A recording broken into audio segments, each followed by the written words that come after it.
I won't stop till I hear him say,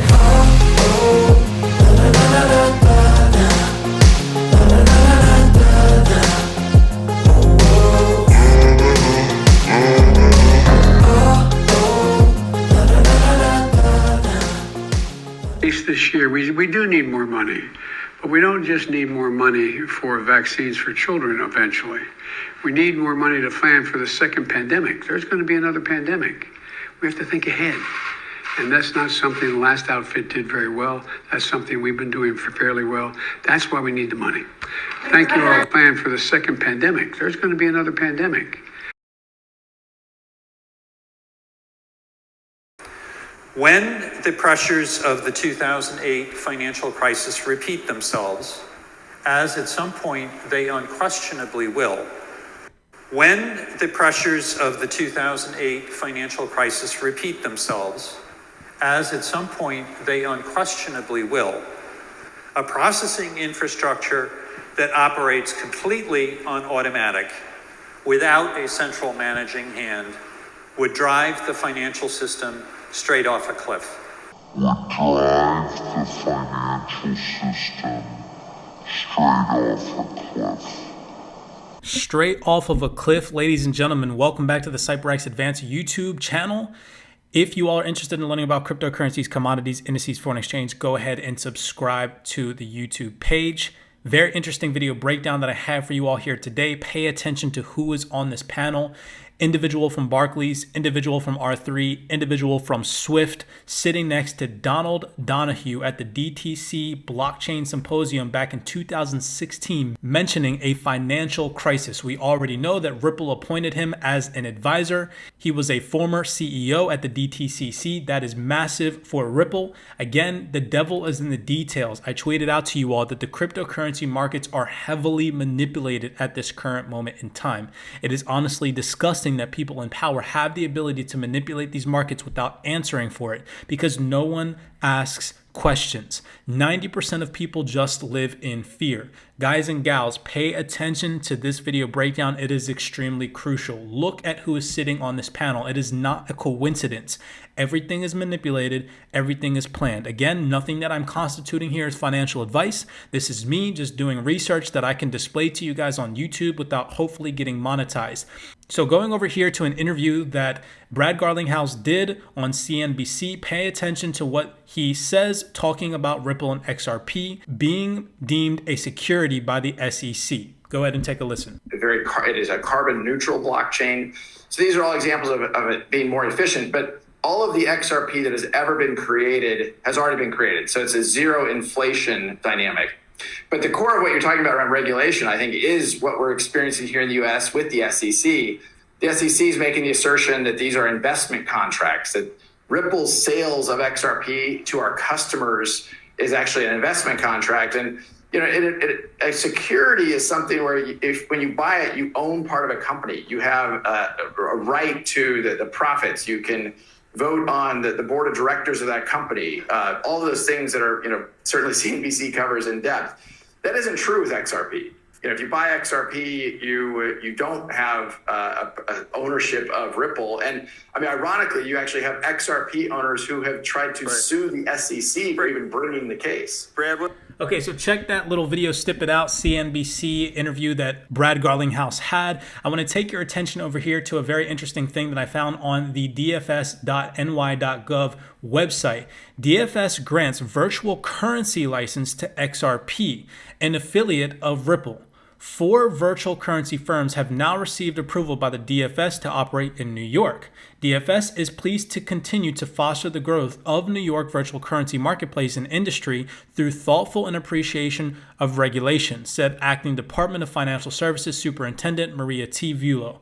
DFS will continue to progress on licensing virtual currency firms while acting in the best interest of New York customers. XRP applied to DFS for a license to engage in virtual currency businesses activities in August 2015. DFS conducted a rigorous review of that application, including but not limited to the company's anti-money laundering capitalization, consumer protection, and cybersecurity standards. As a limited liability company with a virtual currency license under the Financial Services Law, XRP can begin operating immediately and is subject to ongoing supervision by the DFS. Very, very, very interesting. okay? With our New York bank customers seeking to use XRP for liquidity and cost savings. Okay, very interesting, again, to say the least, that the SEC came out of nowhere and is deeming XRP as a security. What do we also see over here? And again, like I said, pay attention to who is sitting on this panel. This is from the r3.com website, where they mention that XRP is a currency and not a security. So we see tokens not just for the subway anymore. Look here. And finally, we make some judgment calls about token types that technically fall into multiple categories. XRP falls into the wholesale category because even while XRP can be purchased by retail customers, only institutional customers can use RippleNet.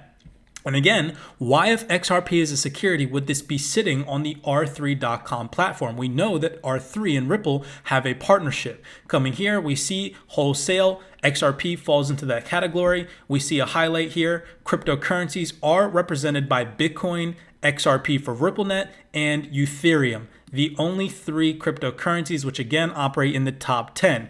We see here security tokens has no mention of XRP. Okay, coming down here, we see also highlighted cryptocurrency definition, a digital currency operating independently from a central bank and designed to work as a medium of exchange. They also have the definition of a security token on their platform. Security token represents a real-world security, typically an economic stake in a legal entity. This means it is a retail, fungible, fractionalized, and programmable. Often they pay interest and yield dividends. So, ask yourself the question, is XRP a security? Guys and gals, the proof is in the pudding. It is not. I want to take your attention over here to this panel. Now, why is this panel extremely important? Number one, because it was all the way back in 2016. These elites tell you all ahead of time that this type of transformation is coming. I've been mentioning the NWO, the New World Order, on this platform for quite some time, covering it on this YouTube channel. You guys can make the decision whether to wake yourselves up to it or not, but there's a global shift that is happening.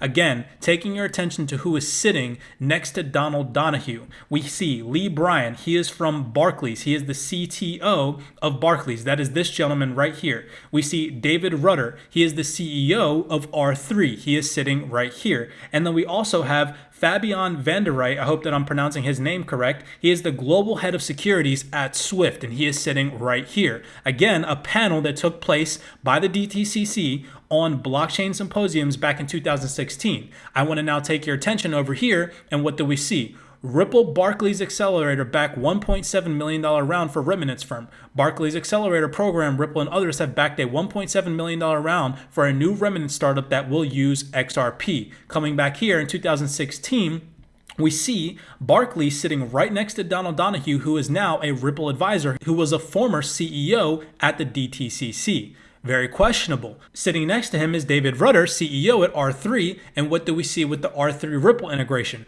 Ripple and R3 achieved breakthrough in cross-border bank payments. The digital currency company Ripple and consortium of banks announced on Thursday a successful trial involving international payments that stands to reduce settlement costs by 60% and spur further attempts to integrate new technology into the financial system. Again, the New World Order. The trial took place between San Francisco-based Ripple and R3, a financial innovation consortium backed by dozens of banks. This is not a coincidence that all of these individuals were sitting next to Donald Donahue, who is now a Ripple advisor, back in 2016. Again, paying attention, the devil is in the details. These individuals have been mentioning this digital transformation for quite some time now. This is nothing new, guys and gals. Coming over here to this article from the Daily Huddle, taking you back to the CNBC interview that Brad Garlinghouse did. With utility at the forefront, crypto projects can survive the bear run. The daily headlines, price charts, and social media today are filled with stories of great crypto crashes and how all cryptocurrencies are trading in the red. The total crypto market cap fell short of $1 trillion recently for the first time since January 2021. Bitcoin and Ethereum slid by 60 and 25% respectively in trading at an 18-month low. Several altcoins including BNB, ADL, SOL, and Doge are also in the bear run. For reference, it was only in November 2021 that the crypto market touched a $3 trillion market cap with Bitcoin at its all-time high. So financial experts consider this is one of the worst market crashes in history. The crash started with the Luna Terra fiasco, in which investors lost their life savings on Terracoin. It then fueled by the Ukraine-Russian conflict and carried forward by the Celsius network, freezing its crypto asset transactions. This again reiterates back to the tweet that I put out to you guys that the markets are heavily manipulated right now. Lack of utility in the cryptocurrency market. As of March 2022, there are about 18,465 cryptocurrencies. While the market is dominated by the top 10 coins, again, XRP being one of them, a new crypto project emerges nearly every day, and the industry today is swarming with thousands of such projects. The problem, however, is that most of these projects with little or no real-world utility, primarily those projects were built to ride the crypto wave to reap short-term gains. So, in the case of the market crash, these projects find it difficult to survive and often shut down. A situation like these are not new, though during the dot-com mania of the 1990s, again, the cryptocurrency market is being compared to that of the internet era. We witnessed the rise of a plethora of projects trying to change the world. But just like crypto projects, most of them, the dot-com projects, lack utility and solid business models. So when the dot-com bubble burst, popular projects like eToys, 360 Networks, Webvan, Petco, and several others liquidated and declared bankrupt. However, projects like Amazon, Qualcomm, Microsoft, and eBay that survived the bubble went on to become tech giants with trillions of dollars in market cap. I'm sure that everybody has seen the quote by Brad Garlinghouse comparing Ripple to Amazon, and here you guys can see Amazon is mentioned as a project, as well as Microsoft, that had future potential and last the long run, bringing utility to the forefront. Pay attention to what Brad Garlinghouse says in this CNBC interview, again, confirming that XRP has utility and will last and stand the test of time in this cryptocurrency market. Let's make sure we understand what we're talking about. The way Ripple uses these technologies, as you introduced, is we can make cross-border payments, which are slow and expensive today. We can make them real-time, very efficient, very low cost. And that's good for the global economy. We can unlock trillions of dollars kind of trapped capital to make the economy more efficient. And so we can unlock trillions of dollars kind of trapped capital to make the economy more efficient. And so blockchain technologies can be applied in a lot of really constructive ways. That's reducing friction, whether that be transaction costs. Absolutely phenomenal interview on CNBC with Brad Garlinghouse. Last but not least, to end this video breakdown, just to prove to you all that proof is in the pudding, this is another article from the Daily Huddle, and yes, they are part of the system manipulated by the elites to put out this information to the general public, bits and pieces, key vocabulary, key phrases, and right here we see a new financial world order highlighted in red. This is an article talking about a new era of mass adoption, and I've mentioned to you guys that e-commerce is going to take over the cryptocurrency space once full utility and use cases get solidified by regulation, Shopify to bring Bitcoin to a quarter of global population, and we come over here to this video on Joe Biden mentioning a new world order. This is not make-believe, this is happening, a digital transformation, and again, like I said, you as a retail investor have to make the decision. Are you going to be on the forefront of this transformation moving forward? Blessings to you guys all. I'll leave you guys with this video breakdown. As always, be cognizant, be aware, and I'll see you guys in the next video breakdown. Chaos. And now is a time when things are shifting. There's going to be a new world order out there. There's going to be a new world order out there. And we've got to lead it. And we've got to unite the rest of the free world in doing it. So anyway. I won't stop till I make a change. I withdraw on the things I make. I turn flaws into flawless traits. I build tall, never capped in space. I won't stop till I hear him say, oh, oh.